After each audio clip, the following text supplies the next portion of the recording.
স্ক্রিনে যে মেয়েটিকে দেখতে পাচ্ছেন, এই মেয়েটি বর্তমানে বিড়ালের মতো আচরণ করতেছে।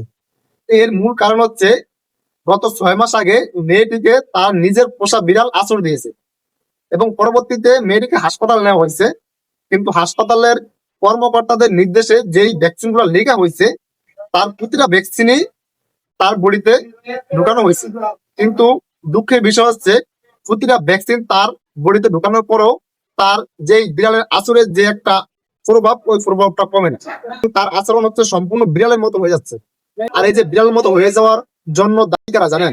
এর জন্য দায়ী হচ্ছে আমি, আপনি এবং এই দেশের চিকিৎসা সিস্টেম গুলো। এখন অনেকে প্রশ্ন করবেন যে আমরা কিভাবে দায়ী? হ্যাঁ, আমরা অনেকভাবে দায়ী আছি। এই যে একটি মেয়ে এবং মেয়েটির ভবিষ্যৎ এইভাবে অন্ধকারে তলিয়ে যাচ্ছে কিংবা তলিয়ে গেছে, এজন্য আপনি কিংবা আমি কয়টা কথা বলছি। এবং এই যে আমাদের এই নীরবতা, এই নীরবতাই হচ্ছে মূলত আমাদের মূল ব্যর্থতা এবং এই নীরবতাই হচ্ছে আমাদের মূল দোষ। এই নীরবতার জন্য বাংলাদেশের চিকিৎসা সিস্টেম গুলা তাদের নিজেদের গতি অনুযায়ী চলতেছে। মানে ওদের যে ত্রুটি হয়, ভুল হয়, ওগুলা কোনো শুধরানোর কোনো প্রশ্নই থাকে না। এবং এই না শুধরানোর কারণে বাংলাদেশে প্রতি বছর এরকম শত শত মানুষ ভুল চিকিৎসায় মারা যায়।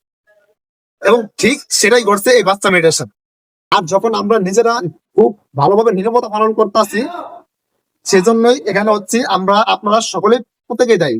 আমরা যেদিন নিজেদের এই নীরবতা ভাঙতে পারবো, ভেঙে বাংলাদেশের চিকিৎসা সিস্টেমকে বদলাতে পারবো কিংবা বদলানোর চেষ্টা করবো, সেদিনই হয়তো বাংলাদেশের চিকিৎসা সিস্টেম চেঞ্জ হবে এবং এরকম বাচ্চা মেয়েদের মতো হাজারো মেয়েদের কিংবা হাজারো ছেলেদের এরকম কষ্টতে ভুগতে হবে না।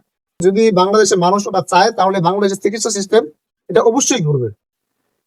তবে বাংলাদেশের এই চিকিৎসা সিস্টেমের ঊর্ধ্বতম কর্মকর্তা যারা আছেন তাদের দৃষ্টি আকর্ষণ করে বলবো, আপনারা যেহেতু বাংলাদেশের চিকিৎসা সিস্টেমের সঙ্গে আপনারা জড়িত, সেক্ষেত্রে আপনারা যদি ভালো চিকিৎসা দিতে না পারেন, মিনিমাম একটা মানুষকে ভুল চিকিৎসা দিবেন না। কারণ এতে করে একটা মানুষের আশা আকাঙ্ক্ষা সব থাকবে আপনাদের ওই ভুল ভুল চিকিৎসার উপর এবং আপনাদের ভুল চিকিৎসার কারণে সে পরবর্তী প্রবাহিত হবে। আর তাই বাংলাদেশের প্রতিটা মানুষের কাছে বিশেষ রিকোয়েস্ট, আপনারা আর নীরবতা পালন না করে এবার একটু আপনাদের নিজের বিবেককে একটু প্রশ্ন করেন আপনাদের ঘুমিয়ে থাকা একটা বিবেককে, যাতে এরকম বাংলাদেশের হাজারো নাগরিককে, বাংলাদেশের হাজারো মানুষকে এরকম ভাবে অযথা জীবন দিতে না হয় কিংবা অযথা নিজেদের জীবনকে অন্ধকার ঠেলে দিতে না হয়।